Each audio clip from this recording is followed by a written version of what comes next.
कुमार शर्मा, सह आचार्य, राजकीय महाविद्यालय बहरौल, डिपार्टमेंट ऑफ सोशोलॉजी।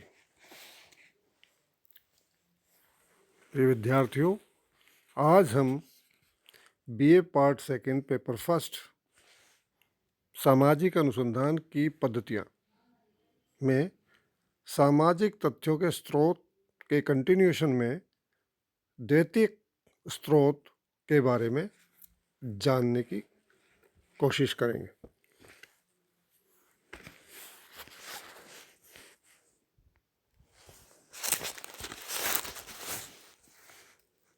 द्वितीयक स्रोत, सेकेंडरी सोर्सेस। द्वितीयक स्रोत या द्वितीयक तथ्य या सामग्री को जिन स्रोतों से प्राप्त किया जाता है उन्हें तथ्य संकलन के द्वितीयक स्रोत कहते हैं। जॉन मेज के अनुसार द्वितीयक स्रोतों का निर्माण कई सुनी बातों एवं अप्रत्यक्ष दर्शकों के आधार पर होता है। पीवी यंग ने लिखा है, इन तथ्यों, इट मीन्स द्वितीयक तथ्यों का उपयोग करने वाले एवं इन्हें प्रथम बार एकत्रित करने वाले लोग पृथक पृथक होते हैं।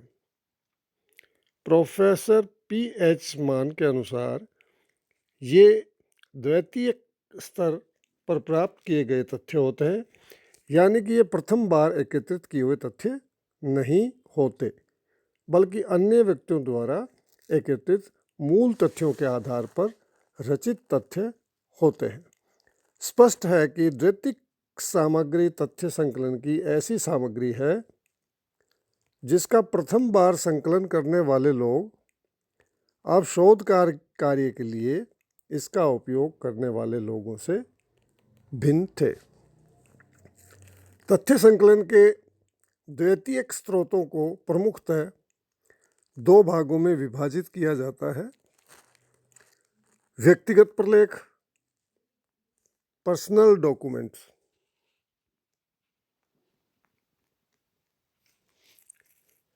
दूसरा है सार्वजनिक प्रलेख, पब्लिक डॉक्यूमेंट्स। इन पर विचार करने से यह स्वतः ही स्पष्ट हो जाएगा कि शोधकर्ता किन किन स्रोतों से द्वितीयक तथ्य एकत्रित कर अपने अध्ययन हेतु उपयोग में ले सकता है। व्यक्तिगत प्रलेख, पर्सनल डॉक्यूमेंट्स।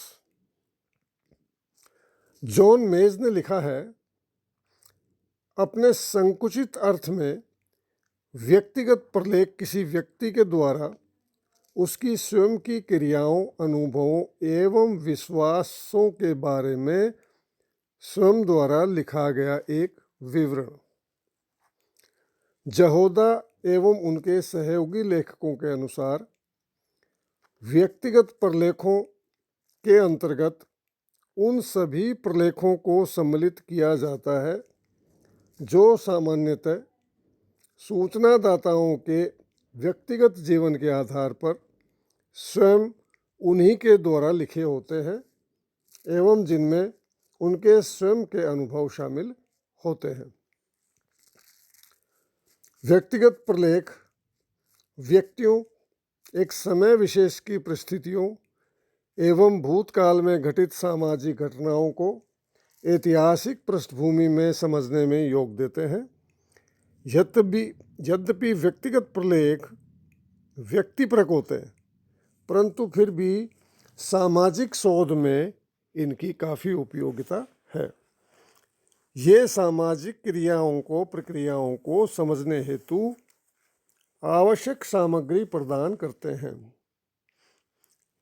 इनकी इस दृष्टि से काफ़ी महत्ता है कि इनके आधार पर एक विशिष्ट समय में लोगों के रहन सहन, खान पान, व्यवहार, प्रतिमान, सामाजिक आदर्श, नियम आदि का पता चलता है। पत्र, डायरी, जीवन इतिहास एवं संस्मरण व्यक्तिगत प्रलेखों के अंतर्गत आते हैं। यहाँ हम इन्हीं पर विचार करेंगे। पत्र, लेटर्स। सामान्य व्यक्ति अपने जीवन में कई पत्र लिखता है। यद्यपि अधिकांशतः पत्र व्यक्तिक होते हैं, परंतु फिर भी ये महत्वपूर्ण सामग्री प्रस्तुत करते हैं। अध्ययन की दृष्टि से इतिहासकारों एवं जीवन लेखकों द्वारा पत्रों का विशेष उपयोग किया गया है। थॉमस एवं नैनकी द्वारा पोलैंड के कृषकों के अपने अध्ययन में सर्वप्रथम पत्रों को काम में लिया गया। व्यक्तिगत पत्र अध्ययन की दृष्टि से महत्वपूर्ण सामग्री प्रदान करते हैं। इनसे पत्र लिखने वालों के विचारों और दृष्टिकोण को समझने में मदद मिलती है। पत्र अपने निकट के व्यक्ति को लिखे जाते हैं, अतः इनमें व्यक्ति महत्वपूर्ण विचारों, भावनाओं, जीवन की प्रमुख घटनाओं, अनुभवों, प्रेम, घृणा, अपनी योजनाओं आदि को व्यक्त करता है। पत्रों में राजनीतिक घटनाओं और सामाजिक जीवन का विवरण मिलता है। जीवन के अंतरंग पक्षों से संबंधित बातें पत्रों में लिखी जाती है। पारिवारिक तनाव, वैवाहिक संबंध, यौनिक असंतुलन, पृथक्करण, विवाह विच्छेद आदि से संबंधित महत्वपूर्ण बातों का पता पत्रों के माध्यम से सुगमता से चल जाता है। पत्र चूंकि व्यक्तिगत और गोपनीय होते हैं, अतः इनसे यथार्थ एवं विश्वसनीय सामग्री मिल जाती। Number 2, diary. कई लोग अपने दिन प्रतिदिन की घटनाओं को डायरी के रूप में लिखते हैं। चूंकि डायरी एक पूर्णतः गोपनीय दस्तावेज है, अतः व्यक्ति के जीवन की रहस्यमयी बातों का पता लगाने का यह एक विश्वसनीय स्रोत है। जॉन मेज ने लिखा है, डायरियां सबसे ज़्यादा रहस्योद्घाटन करने वाली होती हैं, क्योंकि एक और व्यक्ति को इनका जनता के सामने प्रदर्शित होने का भय नहीं होता, एवं दूसरी ओर इनमें घटनाओं और क्रियाओं के घटित एवं संपन्न होने के समय ही उनको बहुत स्पष्ट रूप में लिख दिया जाता है। मेज के इस कथन से सामाजिक अनुसंधान में डायरी का तथ्य संकलन के स्रोत के रूप में महत्व स्वतः ही स्पष्ट हो जाता है। इससे गोपनीय तथ्य प्राप्त होते हैं जो सापेक्ष दृष्टि से अधिक विश्वसनीय होते हैं। क्योंकि लेखक डायरी में घटनाओं का यथार्थ चित्रण करता है, वह प्रदर्शन या प्रकाशन के उद्देश्य से डायरी नहीं लिखता। महापुरुषों के कार्यों, यात्रा वर्णन, जेल जीवन का वृत्तांत, युद्ध या किसी अन्य असाधारण घटना के संस्मरण के रूप में लिखी गई डायरियां शोध कार्य में काफ़ी सहायक होती हैं। डायरियों द्वारा सही सूचनाएं मिल पाती हैं, क्योंकि इनमें सामान्यतः घटनाओं को तोड़ मोड़ कर प्रस्तुत नहीं किया जाता। गोपनीय एवं विश्वसनीय तथ्यों को प्राप्त करने का एक महत्वपूर्ण स्रोत है। जीवन इतिहास, लाइफ हिस्ट्री। तथ्य संकलन में द्वितीयक स्रोत के रूप में जीवन इतिहास का काफ़ी महत्व है। जॉन मेज ने लिखा है, वास्तविक अर्थ में जीवन इतिहास का तात्पर्य किसी विस्तृत आत्मकथा से होता है। सामान्य अर्थों में इनका प्रयोग किसी भी जीवन संबंधी सामग्री के लिए किया जा सकता है। अन्य शब्दों में हम कह सकते हैं, जीवन इतिहास का तात्पर्य किसी भी प्रकार की जीवन संबंधी सामग्री से है। जीवन इतिहास में प्रमुखतः 2 रूप देखने को मिलते हैं। पहला है आत्मकथा, ऑटोबायोग्राफी, जिसे व्यक्ति अपने संबंध में स्वयं लिखता है, तथा दूसरा है जीवन चरित्र, बायोग्राफी, जिसे कोई व्यक्ति किसी अन्य व्यक्ति की जीवन संबंधी घटनाओं के बारे में लिखता है। साधारणतः प्रसिद्धि प्राप्त व्यक्तियों के जीवन चरित्र ही लिखे जाते हैं। जीवन इतिहास आत्मकथा के रूप में स्वयं द्वारा भी लिखी जा सकती है और किसी अन्य व्यक्ति के द्वारा भी। ये दोनों ही द्वितीय तथ्य संकलन के प्रमुख स्रोत हैं। संस्मरण, मेमोरीज। कई लोग अपनी यात्राओं, जीवन की महत्वपूर्ण घटनाओं, रोमांचकारी अनुभवों को संस्मरण के रूप में लिखते हैं। या इन्हें समय समय पर अन्य व्यक्तियों को सुनाते हैं। ये संस्मरण न केवल व्यक्ति के जीवन अनुभवों का लेखा जोखा ही प्रस्तुत करते हैं, बल्कि काल विशेष के समाज की दशाओं का चित्रण भी करते हैं। यात्राओं व महत्वपूर्ण घटनाओं के संस्मरण लिखने का प्रचलन प्राचीन काल से ही चला आ रहा है। उदाहरण के रूप में कोलंबस, फाइयान, ह्यूनसांग, मैगस्थनीज ने काफ़ी उपयोगी संस्मरण लिखे हैं। ब्रिटिश शासनकाल में कई अधिकारियों द्वारा ऐतिहासिक प्रसिद्धि के आधार पर जनपद संस्मरण लिखे गए। इन संस्मरणों से एक काल विशेष की सामाजिक, आर्थिक, राजनीतिक, सांस्कृतिक दशाओं का पता चलता है। इनसे लोगों के रहन सहन, रीति रिवाज, धर्म, भाषा एवं संपूर्ण जीवन विधि अर्थात संस्कृति को समझने में मदद मिलती है। संस्मरणों की सहायता से तथ्य संकलन की कमी यह है कि इसमें क्रमबद्ध एवं वस्तुनिष्ठता का अभाव पाया जाता है। फिर भी तथ्य संकलन के द्वैतिक स्रोत के रूप में इनकी उपयोगिता है। व्यक्तिगत प्रलेखों की उपयोगिता, वैल्यू ऑफ पर्सनल डॉक्यूमेंट्स। सामाजिक अनुसंधान में व्यक्तिगत प्रलेखों का काफ़ी महत्व है। मनोवैज्ञानिक शोध में तो इनकी विशेष उपयोगिता है, क्योंकि इनसे व्यक्तियों की मनोवृत्तियों, दृष्टिकोणों को समझने में मदद मिलती है। सामाजिक घटनाओं के संबंध में ये प्रलेख विस्तृत जानकारी प्रदान करते हैं। यदि पत्र, डायरियाँ, जीवन इतिहास संस्मरण प्रकाशन के उद्देश्य से नहीं लिखे गए हैं तो उनकी विश्वसनीयता एवं वस्तुनिष्ठता काफ़ी बढ़ जाती है। मोजर ने लिखा है, व्यक्तिगत प्रलेख उस समय ज़्यादा महत्वपूर्ण बन जाते हैं जब ये संबंधित व्यक्ति को बिना अनुरोध के प्राप्त हो जाएं। कुछ विशिष्ट सर्वेक्षणों में ये व्यक्तिगत प्रलेख प्रारंभिक खोज के स्तर पर प्राकल्पना का निर्माण करने और अध्ययन कार्यों को आगे बढ़ाने के लिए शोधकर्ता के लिए पृष्ठभूमि तैयार करने में महत्वपूर्ण हो सकते हैं। जहोदा एवं उनके सहयोगियों ने बताया है, साधारणतः व्यक्तिगत प्रलेखों की उपयोगिता अवलोकन विधियों की उपयोगिता के ही समान है। बाह्य व्यवहार के अध्ययन में अवलोकन विधियों के प्रयोग से जो कुछ प्राप्त किया जा सकता है वही सब आंतरिक अनुभवों के अध्ययन में पत्रों के माध्यम से प्राप्त कर सकते हैं।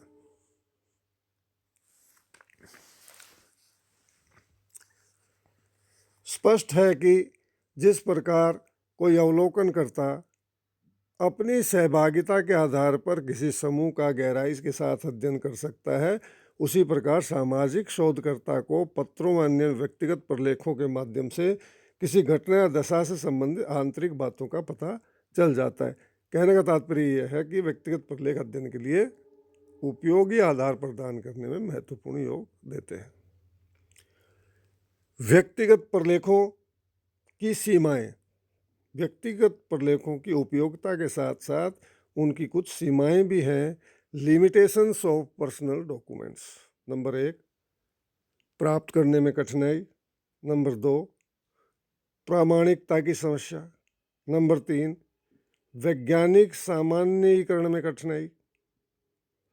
नंबर 4, सांख्यिकीय विश्लेषण में कठिनाई। नंबर 5, पक्षपात की संभावना। ये कमियां व्यक्तिगत प्रलेखों में पाई जाती है। इन सीमाओं को ध्यान में रखते हुए शोधकर्ता को व्यक्तिगत प्रलेखों का उपयोग सावधानीपूर्वक करना चाहिए ताकि अध्ययन की वस्तुनिष्ठता, ऑब्जेक्टिविटी बनी रह सके। बी पार्ट, सार्वजनिक प्रलेख, पब्लिक डॉक्यूमेंट्स।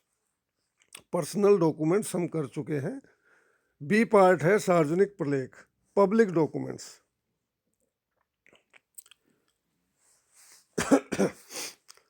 सामग्री संकलन में दैतिक स्रोतों के रूप में सार्वजनिक प्रलेखों का काफ़ी महत्व है। किसी सार्वजनिक हित को ध्यान में रखकर सरकारी या गैर सरकारी संस्था के द्वारा सार्वजनिक प्रलेख तैयार कराए जाते हैं। कभी व्यक्तिगत स्तर पर भी तथ्य संकलित किए जाते हैं और यदि उन्हें सार्वजनिक उपयोग के लिए काम में लाया जाता हो तो फिर ऐसी सामग्री भी सार्वजनिक प्रलेख के अंतर्गत ही आती है। सार्वजनिक प्रलेख व्यक्तिगत प्रलेखों की तुलना में अधिक विस्तृत और व्यापक जानकारी प्रदान करने वाले अधिक विश्वसनीय होते हैं। ये प्राय व्यक्तिगत पक्षपात से मुक्त होते हैं। सार्वजनिक प्रलेखों को प्रमुखतः दो भागों में विभाजित किया जाता है। पहला है प्रकाशित प्रलेख और दूसरा है अप्रकाशित प्रलेख। प्रकाशित प्रलेख वो हैं जो पब्लिश्ड है, पब्लिश्ड डॉक्यूमेंट्स, और दूसरे हैं अप्रकाशित प्रलेख, अनपब्लिश्ड डॉक्यूमेंट्स। अब इन पर चर्चा करते हैं। प्रकाशित प्रलेख सरकारी व गैर सरकारी संगठनों द्वारा समय समय पर कई तथ्य प्राथमिक रूप से संकलित कराए जाते हैं जिन्हें सार्वजनिक उपयोग हेतु प्रकाशित करा दिया जाता है। जब इन तथ्यों का अन्य अनुसंधानकर्ताओं द्वारा उपयोग किया जाता तो उनके लिए तथ्य प्रकाशित प्रलेखों के रूप में तथ्य संकलन का द्वितीयक स्रोत बन जाते हैं। हम यहाँ कुछ प्रमुख प्रकाशित सार्वजनिक प्रलेखों का अध्ययन करेंगे, उल्लेख करेंगे। शोध संस्थानों के प्रतिवेदन। विभिन्न शोध संस्थान अपने शोध कार्यों का विवरण प्रस्तुत करने हेतु समय समय पर प्रतिवेदन प्रकाशित कराते हैं। यह सामग्री अन्य शोधकर्ताओं के लिए काफ़ी उपयोगी प्रमाणित होती है। टाटा समाज विज्ञान संस्थान, जनजातीय अनुसंधान संस्थान, राष्ट्रीय शैक्षणिक शोध तथा प्रशिक्षण संस्थान, समाज विज्ञान शोध परिषद एवं राष्ट्रीय व्यवहारिक आर्थिक शोध परिषद ने अपने प्रतिवेदनों को समय समय पर प्रकाशन करा के महत्वपूर्ण शोध सामग्री उपलब्ध कराई है। व्यक्तिगत शोधकर्ताओं के प्रकाशन। अनेक शोध छात्र विभिन्न क्षेत्रों में अपना शोध कार्य संपन्न कर शोध निबंध प्रकाशित करते हैं। ये प्रकाशन भी सार्वजनिक प्रलेख के रूप में द्वितीयक सामग्री के प्रमुख स्रोत हैं। तीसरा है समितियों व आयोगों के प्रतिवेदन। अनेक सरकारी व गैर सरकारी समितियों तथा आयोगों द्वारा समय समय पर अपने प्रतिवेदन प्रकाशित कराते रहते हैं। इन समितियों व आयोगों द्वारा कई प्रकार के तथ्य संकलित कराए जाते हैं, जैसे शिक्षा संबंधी आंकड़े, अपराध संबंधी आंकड़े, निर्धनता, बेकारी संबंधी आंकड़े सार्वजनिक उपयोग हेतु प्रकाशित करा दिया जाता है। मद्य निषेध जांच समिति, राष्ट्रीय नियोजन समिति, योजना आयोग इत्यादि इत्यादि। सेंसस के माध्यम से भी बहुत सारे द्वितीयक स्रोतों का प्रचार प्रसार होता है। इनका अनेक समाजशास्त्र अध्ययनों में काफ़ी उपयोग किया जाता है। उदाहरण के रूप में जो प्रोफेसर आई.पी. देसाई ने अपने अनुसंधान की हैं, उन्होंने उन प्रतिवेदनों के आधार पर अपनी रिपोर्ट प्रकाशित की है। व्यावसायिक संस्थानों और परिषदों के प्रकाशन। चौथा है व्यावसायिक संस्थानों और परिषदों के प्रकाशन। राष्ट्रीय उत्पादन परिषद, बाल कल्याण परिषद, सूती कपड़ा मिल मालिक संघ, आर्थिक व व्यय सांख्यिकी निदेशालय, कृषि विभाग, चैम्बर ऑफ कॉमर्स आदि के प्रकाशन तथ्य संकलन के महत्वपूर्ण द्वितीयक स्रोत हैं। अंतर्राष्ट्रीय संगठनों के प्रकाशन। नंबर 5, अंतर्राष्ट्रीय संगठनों के प्रकाशन, जैसे संयुक्त राष्ट्र शैक्षणिक वैज्ञानिक तथा सांस्कृतिक संगठन यूनेस्को, विश्व स्वास्थ्य संगठन WHO, अंतर्राष्ट्रीय श्रम संगठन ILO इत्यादि। पत्र पत्रिकाएं। विभिन्न शोध पत्र समय समय पर प्रकाशित होते रहते हैं। अनेक शोध पत्रिकाएं भी निकलती रहती हैं। इनके अलावा दिन प्रतिदिन की घटनाओं का विवरण समाचार पत्रों में प्रकाशित होता है। उनमें कई लेख व संपादकीय भी छपते रहते हैं। रेडियो व दूरदर्शन भी मूल्यवान सामग्री उपलब्ध कराते रहते हैं। यद्यपि जनसंचार के इन साधनों से महत्वपूर्ण तथ्य तो प्राप्त होते हैं, परंतु शोध कार्य हेतु इनका उपयोग बड़ी सावधानी के साथ किया जाना चाहिए। ऐसे तथ्यों की विश्वसनीयता का पता लगा लिया जाना चाहिए। अब नंबर 2 पे है अप्रकाशित प्रलेख, अनपब्लिश्ड डॉक्यूमेंट्स। सरकारी व गैर सरकारी संगठनों द्वारा एकत्रित कुछ सामग्री उनकी गोपनीयता को बनाए रखने हेतु प्रकाशित नहीं कराई जाती, जबकि कुछ सामग्री आर्थिक या अन्य कारणों से प्रकाशित नहीं हो पाती। प्रतिरक्षा मंत्रालय से संबंधित महत्वपूर्ण दस्तावेजों की गोपनीयता बनाए रखने के उद्देश्य से ही उनका प्रकाशन नहीं कराया जाता है। पुलिस विभाग, न्याय विभाग, सरकारी कार्यालयों आदि के द्वारा समय समय पर कई महत्वपूर्ण सूचनाएं एकत्रित कराई जाती हैं, परंतु इन्हें रिकॉर्डीय दस्तावेजों के रूप में ही सुरक्षित रखा जाता है। ये अप्रकाशित प्रलेख हैं। इनमें कुछ और हम अप्रकाशित प्रलेखों का जिक्र करेंगे। अभिलेख विभिन्न सरकारी गैर सरकारी कार्यालयों में उनकी आवश्यकता अनुसार कई प्रकार के आंकड़े और सूचनाएं एकत्रित करके रखे जाते हैं। यह महत्वपूर्ण सामग्री विभिन्न समितियों, संगठनों, आयोगों के प्रतिवेदनों व समय समय पर आयोजित होने वाली बैठकों, मीटिंग्स की कार्रवाइयों के रूप में होती है। यद्यपि यह सामग्री गोपनीय होती है, परंतु साथ ही काफ़ी विश्वसनीय भी होती है। अनुसंधानकर्ताओं के प्रतिवेदन। अनेक अनुसंधानकर्ता शोध कार्यों के आधार पर महत्वपूर्ण प्रतिवेदन तो तैयार कर लेते हैं, शोध निबंध तो लिख लेते हैं, परंतु उनमें से अधिकांश अप्रकाशित ही रह जाते हैं। ये भी सूचना प्राप्ति और सामग्री के सत्यापन के प्रमुख स्रोत हैं। पांडुलिपियाँ। कुछ महापुरुष, समाज सुधारक, नेता, विभिन्न क्षेत्रों ख्याति प्राप्त व्यक्ति विभिन्न विषयों का गहन अध्ययन, तथ्य संकलन कर पांडुलिपियाँ तैयार करते हैं। वे किन्हीं कारणों से इन्हें प्रकाशित नहीं करा पाते। इनमें काफ़ी उपयोगी सामग्री होती है। शोध हेतु इन पांडुलिपियों को प्राप्त करना काफ़ी कठिन होता है। कई बार इन्हें संग्रहालयों में सुरक्षित रख दिया जाता है, जहाँ इनका लाभ भी उठाया जा सकता है। चौथा है अप्रकाशित लोकगीत, लोक नृत्य, लोक संस्कृति, शिलालेख, लोक गाथाएँ। ये द्वितीयक तथ्य संकलन में महत्वपूर्ण स्रोत है। मानव शास्त्रियों द्वारा अनेक अध्ययनों में इनका काफ़ी उपयोग किया गया।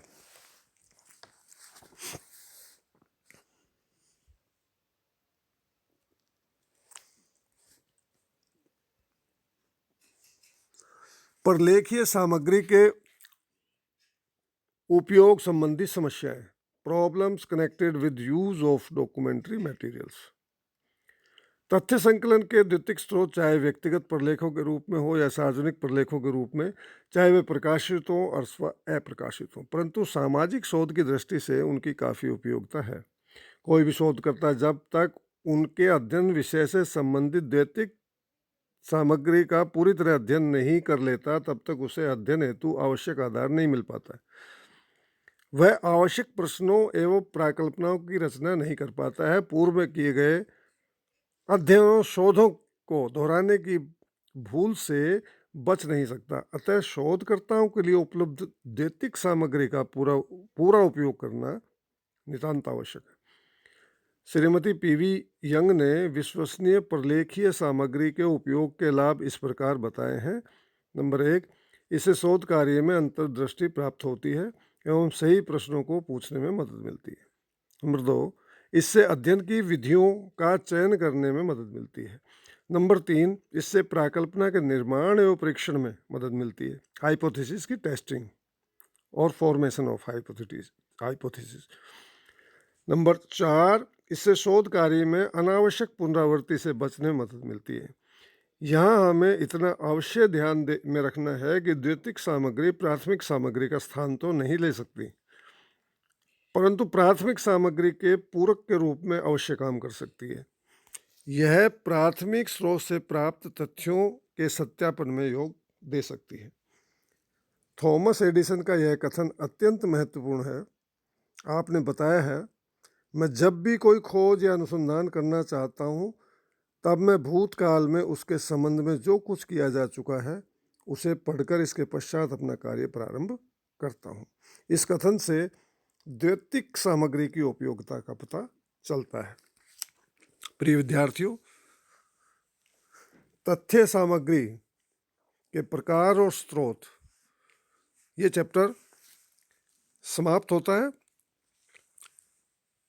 इससे संबंधित कंटेंट्स, रिटन मैटर आपको अपने व्हाट्सएप ग्रुप पर उपलब्ध हो रहे हैं, उनको भी पढ़ते रहिए। धन्यवाद।